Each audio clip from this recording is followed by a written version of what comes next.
Leonardo Vieira, acusado de tramar a morte do cabo Claudemir, lá no bairro Saci, em dezembro de 2016, deve ganhar transferência. Mas não é transferência de presídio, não, antes que você imagine que seja. É transferência do local de trabalho. Ele trabalha em Teresina e vai passar a ter o direito de trabalhar no Mato Grosso. Isso, evidentemente, está preocupando a família, preocupando os advogados da família. E vamos falar sobre esse assunto ao vivo.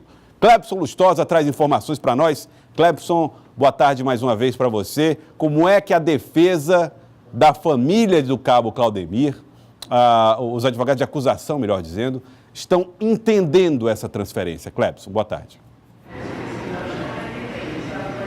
Olá, Joelson, novamente. Boa tarde para você, boa tarde para quem acompanha o Jornal do Piauí.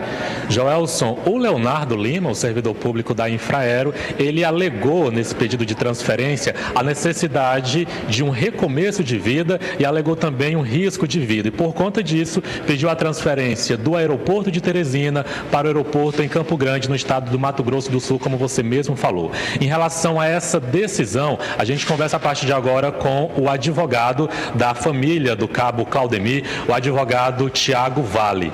Doutor, boa tarde. Em relação a essa decisão da transferência do Leonardo, suspeito aí de participação na morte, no assassinato do cabo Claudemir, o juiz, ele foi informado previamente dessa transferência? Boa tarde. De início, eu quero informar que no momento em que o juiz concedeu aos acusados o direito de responder o processo em liberdade, ele fez algumas imposições, entre elas, não se ausentar do distrito da culpa. No momento em que os acusados foram soltos, que foi expedido ao alvará de solturas, eles não foram intimados da sentença de pronúncia. Os acusados não foram intimados da sentença de pronúncia, como determina o Código de Processo Penal. A sentença de pronúncia foi publicada, os advogados estão intimados, só que os acusados não foram intimados. O que acontece? O Código de Processo Penal determina que exista a intimação pessoal. Leonardo, no momento em que foi colocado em liberdade, ele imediatamente faz um requerimento para o órgão empregador dele, para o Infraero, e se ausenta do distrito da culpa. Ele não informa o magistrado. Ele primeiro faz o requerimento, vai morar no Mato Grosso, vai morar em outro estado e se ausentou do distrito da culpa. Hoje existe um prejuízo muito grave para o processo. Por quê? Porque ele está atrapalhando o andamento da marcha processual. O oficial de justiça tenta, de todas as formas, conseguir intimar ele da sentença de pronúncia e não consegue. A família, a mãe dele, informa que não sabe a localização dele e hoje a marcha processual, de certa forma, está atrapalhada. Por quê? Porque Leonardo sumiu. Ele some após ele viu essa repercussão que está dando com essa ausência dele. Sim, aí ele informou ao doutor Noleto. A família, o que é que a família fala a respeito dessa transferência dele? A família ficou muito chateada, principalmente porque teve acesso ao pedido dele. O momento que ele faz esse pedido, que ele fala em recomeço. Recomeço, a família sente uma dor muito grande por ter perdido um ente. E ele não deve ter recomeço de vida, ele deve pagar pelo que ele fez. Após ele pagar, sim, ele ser ressocializado. Nós temos uma pergunta do estúdio, pois não, Joelson? Doutor Tiago, o que é que os advogados da família podem fazer? Vocês vão pedir diante dessa conclusão, de que ele saiu antes de avisar a justiça, pedir que ele volte a ser preso? O Gelson pergunta o que é que a família pode fazer em relação a essa transferência, dele pedir essa transferência dele. Como é que a família pode se comportar e se pronunciar através do senhor para pedir novamente a prisão dele?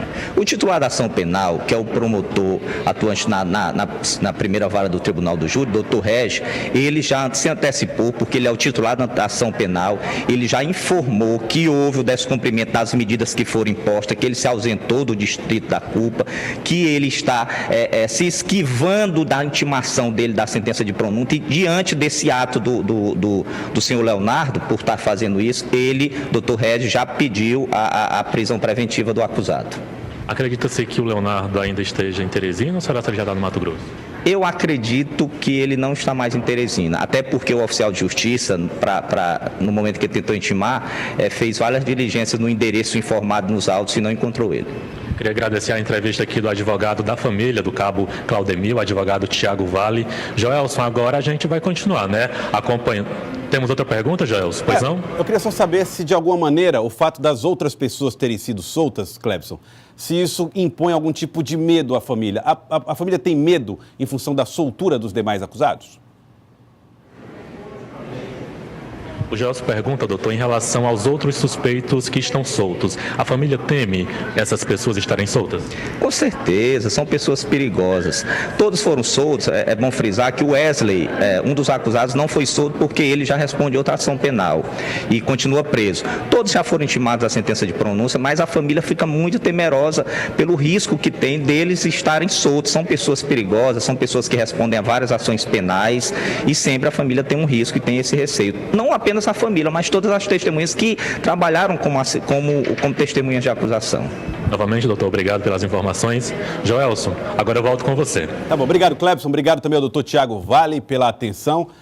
O que incomoda a gente, incomoda a família, incomoda a sociedade também, porque a sociedade toda é vítima desse tipo de violência. É a argumentação, sabe? Eu até entendo que as pessoas têm o direito de responder em liberdade, mas o argumento, olha, eu quero sair porque eu quero recomeçar a vida. Você vai recomeçar a sua vida porque a sua pode recomeçar, a do outro, a do cabo Claudemir, que não recomeça mais. Né? A sua pode. Ou então dizer, não, é porque eu estou com medo de morrer. Medo de morrer como? Se você foi quem matou. Você quem matou, como é que está com medo de morrer? Eu duvido que alguém que tenha participado desse crime, desses todos que foram acusados de participação, se algum tenha sido vítima de ameaça. Eu duvido, não acredito. Ninguém foi vítima de ameaça. O único que morreu, que estava envolvido, foi um dos rapazes aí, que agora não me lembro o nome, mas porque estava envolvido com outro crime. Arrumou uma briga fora e aí se envolveu numa confusão, uma rixa, sei lá o quê, morreu. Os demais estão todos aí. Não tem familiar ameaçando ninguém. Não tem a polícia, que era os pares, os colegas do Claudemir, não estão ameaçando ninguém. Então estão todos aí sem riscos. Sim, você pode estar com vergonha do que aconteceu, da exposição do seu nome, quer ir para um outro estado para ver se ninguém lhe reconhece, mas em época de internet, basta um Google para a gente saber quem é quem nesse mundo, meu filho. Então, o argumento me ofende, pessoalmente. Quer recomeçar a vida? Não quer problema para a sua vida? Não se envolva com criminalidade.